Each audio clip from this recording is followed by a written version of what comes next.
Ramai. Ulangi recordnya apa nanti mau di... Aduh. Mau dipotong aja. Enggak, Mbak, apa-apa. Suaraku. Enggak, cukup. Oke, aku mulai ya. Bismillahirrahmanirrahim. Assalamualaikum warahmatullahi wabarakatuh.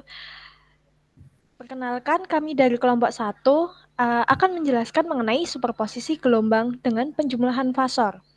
Nah, anggota dari kelompok 1 ini yaitu saya sendiri, Afifah Nur Hidayatullah dengan NIM K2318005, lalu ada Abdul Ghali Musalam dengan NIM K2320001, ada Afika Mufidah K2320003, dan ada Akbar Hamadihan dengan NIM K2320005, dan yang terakhir ada Aldea Yanwariski dengan NIM K2320006. Nah, penjelasan pada bagian pertama yaitu pendahuluan, yang isinya yaitu latar belakang. Dalam kehidupan kita sehari-hari, sering kita jumpai banyak fenomena alam ya. Salah satunya itu adalah gelombang. Contohnya, pada suatu permukaan air yang tenang diberikan suatu gangguan, misalnya dengan melemparkan batu ke permukaan air tersebut, maka akan terjadi suatu gelombang air seperti ombak yang ada di lautan. Nah, selain itu, apabila kita mempunyai tali yang salah satu ujungnya dikaitkan pada sebuah pohon dan ujung satunya itu diberi getaran, maka pada tali tersebut akan terjadi sebuah gelombang yang bergerak bolak-balik sampai tali tersebut berhenti bergerak. Gelombang itu adalah getaran yang merambat melalui medium tanpa disertai perambatan partikel mediumnya. Nah, gelombang ini dapat digolongkan berdasarkan perambatannya, antara lain gelombang mekanik dan gelombang elektromagnetik. Nah, sedangkan berdasarkan arah getarannya, gelombang dibedakan menjadi gelombang transversal dan gelombang longitudinal. Nah, berdasarkan perubahan amplitude, gelombang dibedakan menjadi 2, gelombang berjalan dan gelombang stasioner.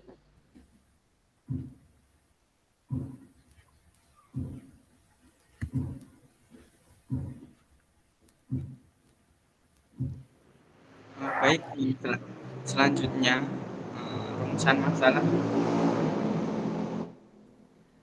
rumusan masalah pada pembahasan kali ini. Yang pertama adalah apa yang dimaksud dengan superposisi gelombang.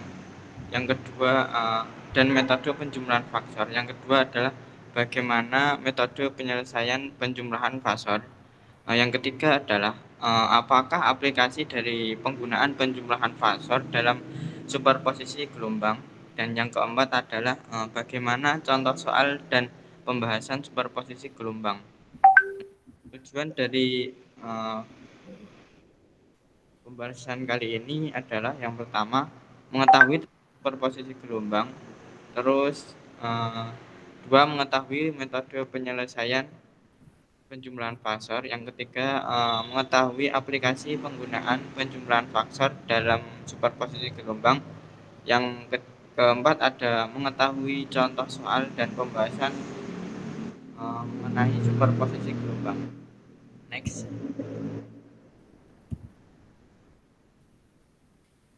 Kemudian pengertian dari superposisi gelombang dan metode penjumlahan fasor.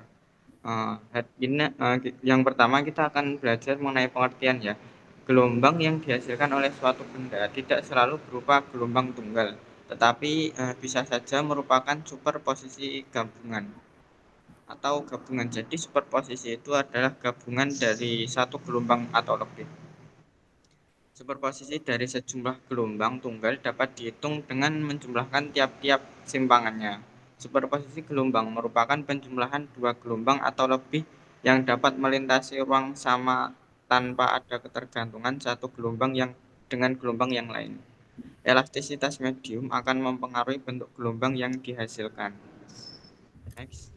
Kemudian fasor adalah bilangan kompleks yang merepresentasikan besaran atau magnitude dan fasa gelombang sinusoidal.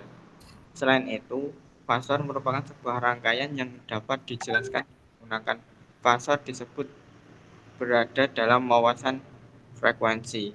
Misalkan, contoh V dalam T sama dengan Vm cos omega T plus theta dalam domain waktu.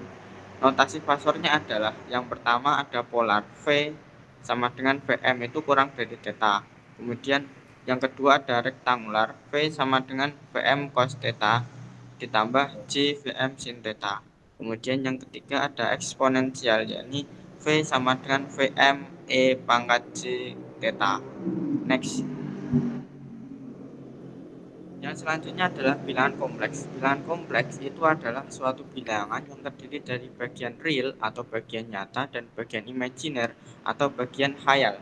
Bentuk bilangan kompleks itu yang pertama ada bentuk kartesian atau rektangular. Bentuk umumnya yaitu Z sama dengan X plus JY. Kemudian yang kedua ada bentuk polar yakni bentuk umumnya yakni Z sama dengan R sudut theta. Kemudian yang ketiga ada bentuk eksponensial. Bentuk umumnya yakni Z sama dengan RE pangkat J theta.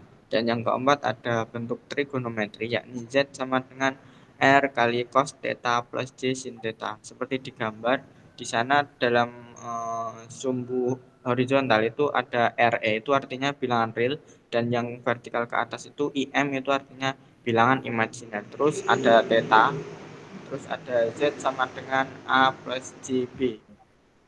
Kemudian selanjutnya akan dijelaskan oleh saudari Afrika Mufidah. Baik, terima kasih. Akan saya lanjutkan untuk bilangan ular pasor dan diagram pasor. Konstanta matematika E adalah baris dari logaritma natural. Bilangan ini adalah salah satu bilangan yang terpenting dalam matematika, sama pentingnya dengan 0, 1, I, dan Pi. Bilangan ini memiliki divisi yang ekuivalen. Dengan limit X mendekati 0 sama dengan 1 plus X pangkat 1 per X, dan limit X mendekati tak terhingga 1 plus 1 per X pangkat X. Dalam analisis matematika, identitas Euler adalah persamaan E pangkat I Pi plus 1 sama dengan 0. Secara geometris, persamaan ini dapat dibayangkan sebagai rotasi titik 1, 0 pada bidang kompleks sebesar 180 derajat pi radian. Dilanjutkan dengan translasi sebesar 1 searah sumbu X. Deretan transformasi tersebut tiba pada titik asal 0,0. Identitas Euler dapat dibuktikan menggunakan formula E pangkat IX sama dengan cos X plus I sin X. Kita mengenal pernyataan suatu bilangan kompleks yang berbentuk Z sama dengan AE pangkat J theta A cos theta plus J sin theta. Dengan pernyataan bilangan kompleks ini, maka fungsi kosinus dan sinus dapat dinyatakan sebagai fungsi eksponensial kompleks, yaitu A cos theta sama dengan bilangan real AEJ pangkat J theta sama dengan komponen nyata dari Z, dan A sin X sama dengan imajiner AX pangkat JX sama dengan komponen imajiner dari Z. Sinyal sinus Y sama dengan A cos omega T plus theta dapat ditulis sebagai Y sama dengan A cos omega T plus theta sama dengan real AE pangkat J omega T plus theta sama dengan real AE pangkat J theta E pangkat J omega T sama dengan AE pangkat J theta E pangkat J omega T. Penulisan fasor dalam bentuk yang juga kita sebut bentuk polar, yaitu adalah V sama dengan AE pangkat J theta ditulis sebagai V sama dengan A kurang dari theta. Panjang fasor adalah nilai mutlak dari amplitudo A. V sama dengan A kurang dari theta sama dengan A cos theta plus J sin theta. V sama dengan A plus JB sama dengan akar dari A kuadrat plus B kuadrat kurang dari tan pangkat min 1 A per B. Selanjutnya bentuk-bentuk diagram fasor. pertama ada gambar diagram fasa 0 derajat, selanjutnya diagram fasa 45 derajat, dan diagram fasa pada 90 derajat. Bisa dilihat pada gambar yang pada PPT tersebut. Selanjutnya, jika benda antara arus dan tegangan sebesar θ, maka diagram fasornya yang pertama, I2 kurang dari θ2, diagram fasor arus dan tegangan, arus lagging. Selanjutnya, V kurang dari θ2, diagram fasor arus dan tegangan, arus lagging. Selanjutnya akan disampaikan oleh Saudara Akbar. Baik, selanjutnya untuk metode penyelesaian penjumlahan fasor. Misalkan kita mempunyai dua gelombang sebagai berikut. Y1 sama dengan A1 cos Kx min omega T plus P1, dan Y2 sama dengan A2 cos Kx min omega T plus P2. Kedua fungsi gelombang di atas, kedua fungsi gelombang di samping tadi harus dipandang sebagai vektor, yaitu Y1 sama dengan A1 dengan sudut P1 sama dengan Kx min omega T plus P1, dan Y2 sama dengan A2 dengan sudut P2 sama dengan Kx min omega T plus P2. Kemudian fungsi gelombang resultan dari diagramnya adalah YR dalam kurung X, T dengan AR cos PR sama dengan AR cos Kx min omega T plus PR.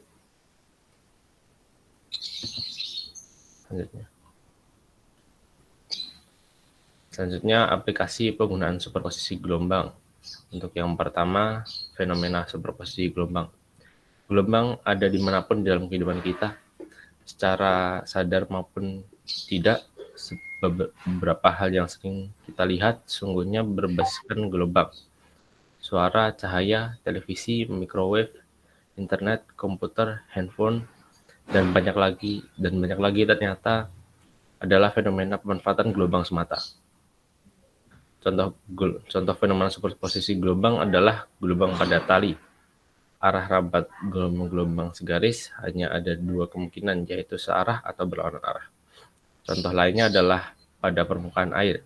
Jika hanya ada satu sumber gelombang, maka gelombang yang dihasilkan memiliki pola lingkaran yang merambat menjauhi sumber. Namun jika ada dua gelombang yang muncul bersamaan, maka polanya tidak lagi seperti lingkaran sempurna. Ada sebagian lokasi di mana simpangan gelombang saling menguatkan, dan ada sebagian lokasi di mana simpangan gelombang saling meniadakan. Lalu untuk aplikasi penggunaan superposisi selanjutnya, yang kedua, contoh superposisi gelombang dalam kehidupan sehari-hari. Contoh prinsip superposisi dalam kehidupan sehari-hari adalah pada radio. Ketika gelombang-gelombang radio dari banyak stasiun radio frekuensi masing-masing lewat melalui antena radio Anda. Arus listrik yang ditimbulkan oleh superposisi dari semua gelombang di dalam antena tersebut adalah sangat kompleks. Contoh kedua adalah kejadian dalam pertunjukan musik. Dalam pertunjukan tersebut, Anda tetap masih dapat membedakan suara gelombang bunyi, suara dari biola dan suara piano, meskipun suara seluruh alat musik yang sampai ke telinga begitu riuh. Prinsip superposisi akan mengalami kegagalan atau tidak berlaku jika persamaan gelombang tidak linear. Secara prinsip, interferensi merupakan proses superposisi gelombang. Peristiwa interferensi ini dapat diamati dengan mudah pada tangki ria. Lalu aplikasi yang ketiga yaitu aplikasi superposisi gelombang. Yang pertama, tangki ria. Tangki ria ini adalah alat yang digunakan untuk membangkitkan dan menunjukkan sifat-sifat gelombang air. Lalu yang kedua adalah redaman propagasi pada kanal wireless. Yang ketiga adalah informeter. Informeter ini merupakan perangkat ukur yang memanfaatkan gejala interferensi. Interferensi adalah suatu kejadian di mana dua gelombang atau lebih berjalan melalui bagian yang sama dari suatu ruangan pada waktu yang bersamaan. Hal ini mengakibatkan terjadinya superposisi dari gelombang-gelombang tersebut sehingga menghasilkan pola densitas baru. Selanjutnya untuk contoh soal yang pertama akan dijelaskan oleh Saudari Afifah. Ya, terima kasih. Saya akan menjelaskan mengenai soal nomor 1.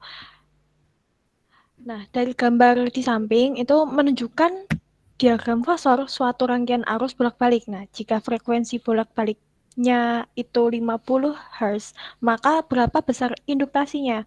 Dari soal ini kita dapatkan I atau arusnya itu 500 mA atau 0,5 ampere. Lalu ada F atau frekuensinya 50 Hz, lalu V voltnya itu 12 volt. Nah, menjawabnya untuk gambar diagram fasor tersebut itu menunjukkan bahwa tegangan mendahului arus sebesar 90 derajat. Hal ini menunjukkan bahwa komponen yang dihubungkan adalah induktor karena memiliki sifat arus tertinggal dari tegangan. Komponen yang dapat dihitung adalah nilai induktasinya, yaitu dengan cara XL sama dengan V per I, di mana omega kali L sama dengan V per I. Nah, L ini sama dengan V per I kali omega. Lalu L sama dengan V dibagi I kali 2pi kali F. Nah, kita masukkan nilainya, L sama dengan 12 dibagi 0,5 kali 2pi kali 50. Dan dari sini didapatkan L sama dengan 0,24 per pi kali H. Nah, L sama dengan 24 kali 10 pangkat 3 per pi, jadi dalam mili H. Lalu L sama dengan 240 pi mili H. Nah, dari sini kita dapatkan nilai induktasinya adalah 240 per pi mili H. Baik, untuk soal selanjutnya akan dijelaskan oleh Abdul Ghani Musalam. Baik, untuk soal selanjutnya, di sini ada kasus di mana ada dua buah gelombang. Yang pertama itu Y1 dalam X dan T itu 40 cos 10 X min 100 T. Kemudian Y2 sama dengan 30 cos 10 X min 100 T plus 60. Dari kedua persamaan tersebut, tentukan superposisi kedua gelombang tersebut. Nah, dari dua persamaan itu ada sebuah perbedaan di mana perbedaan yang pertama itu terletak pada amplitudo. Untuk yang persamaan 1 itu amplitudonya 40 dan yang bersamaan 2 itu amplitudonya hanya 30. Selain amplitudonya, perbedaan yang lain terdapat pada fase gelombang di mana yang pertama itu hanya 10x min 100T dan yang kedua itu ada 10x min 100T plus 60. Jadi fasenya juga berbeda. Nah, kita jawab bahwa gelombang superposisi itu dapat kita tuliskan. Untuk hasil akhirnya nanti kita tulis YR itu Y resultan dalam X dan T, yakni AR cos 10X min 100T plus theta R plus CR maksudnya. Kita gambarkan dulu kedua gelombang menggunakan diagram fasor. Yang pertama itu gelombang untuk persamaan 1, karena tetanya 0 itu kita gambarkan ke arah sumbu horizontal, dan yang gelombang persamaan 2 itu kita gambarkan dengan garis oranye, yakni AR. Kemudian besarnya AR itu sama dengan akar A1 kuadrat ditambah A2 kuadrat ditambah 2A1A2 cos 60, sehingga diperoleh dengan memasukkan A1-nya 40, A2-nya 30, kita peroleh bahwa AR itu akar 3700, sehingga besarnya AR atau amplitudo resultan itu mendekati 60,8. Terus tan CR itu kita peroleh 1 sin psi 1 min A2 sin psi 2 per A1 cos psi 1 min A2 cos psi 2 diperoleh hasilnya adalah 0,447. Kemudian yang itu sama dengan arcsinus tan dari 0,47 diperoleh 25,3 derajat, sehingga kita tuliskan persamaan akhirnya dari dua persamaan tersebut menjadi Y resultan sama dengan 60,8 cos 10x min 100t plus 25 derajat. Next. Kemudian untuk soal selanjutnya itu akan dijelaskan oleh Afrika Mufidah. Baik, untuk soal ketiga adalah hitung arus sesaat ketika sudut fase θ sama dengan 300 dan 2100 dari suatu arus AC yang digambarkan pada gambar di samping. Good. Terus untuk menjawabnya, arus sesaat dicari dengan rumus I sama dengan IM sin omega T sama dengan IM sin θ. Dari grafik IM sama dengan 100 mA, maka untuk θ1 sama dengan 300, I1 sama dengan 100 sin 300 sama dengan 50 mA. Untuk θ2 sama dengan 2100, maka I2-nya sama dengan 100 sin 2100 sama dengan min 50 mA. Bisa dilihat pada gambar di samping. Untuk selanjutnya akan disampaikan oleh Akbar. Baik, untuk contoh soal selanjutnya, dua buah gelombang besarnya Y1 sama dengan 0,04 sin 2πx ditambah 10 pt dan Y2 sama dengan 0,04 sin 2πx kurangi 10 pt. Tentukan besar superposisi gelombang tersebut jika X sama dengan 1/12 meter dan T sama dengan 1/30 sekon.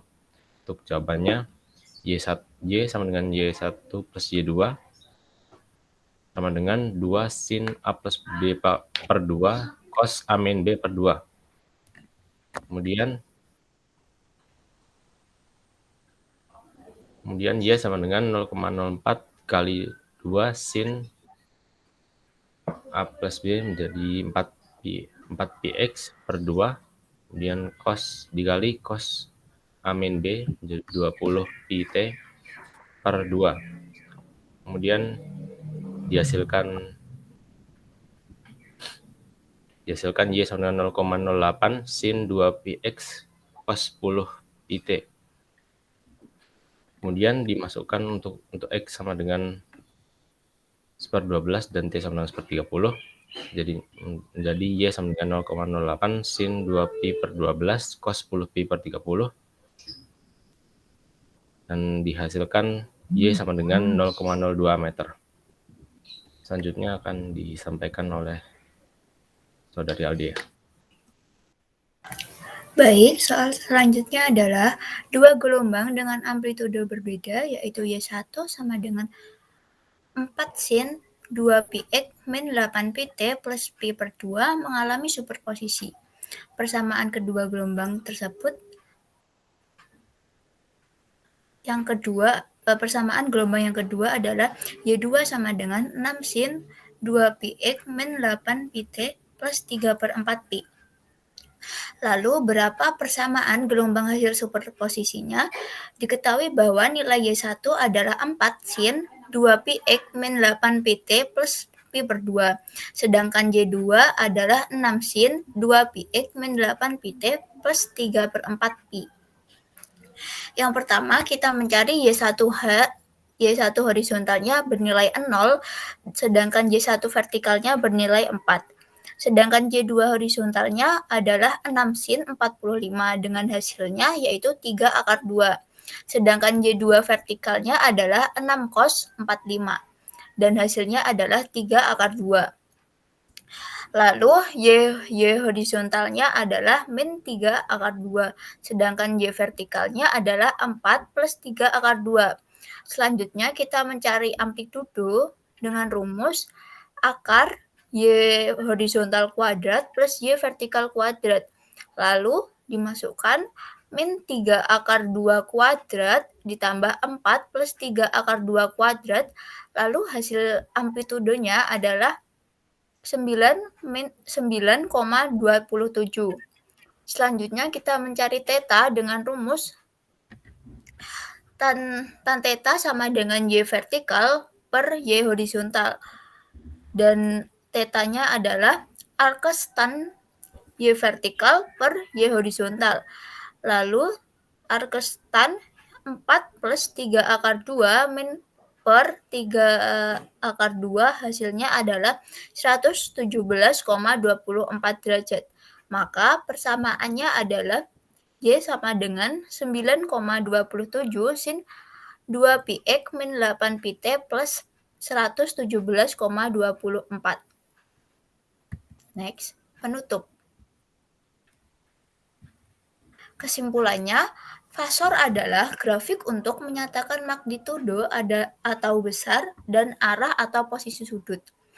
Fasor utamanya digunakan untuk menyatakan gelombang sinus dalam bentuk magnitud dan sudut serta untuk analisis rangkaian reaktif. Metode penyelesaian fasor adalah dengan fungsi gelombang resultan dari diagram, dan aplikasi penggunaan fasor adalah pada tangka riak, redaman propagasi pada kanal wireless, dan interferometer. Sarannya, materi fasor termasuk materi yang memerlukan kemampuan analisis, ketelitian tinggi, memperbanyak referensi, dan latihan. Oleh karena itu, diperlukan sifat konsentrasi, fokus, dan konsisten dalam mempelajari materi fasor. Diharapkan dengan dibuatnya makalah ini dapat membawa manfaat pada penulis dan pembaca untuk mengetahui dan memahami tentang materi fasor. Berikut daftar pustaka yang kami gunakan.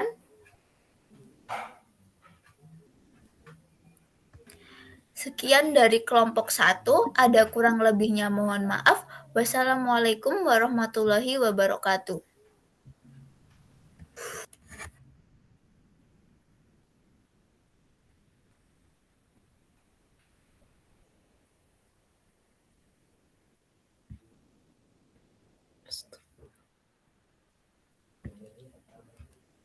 Terima kasih semuanya yang udah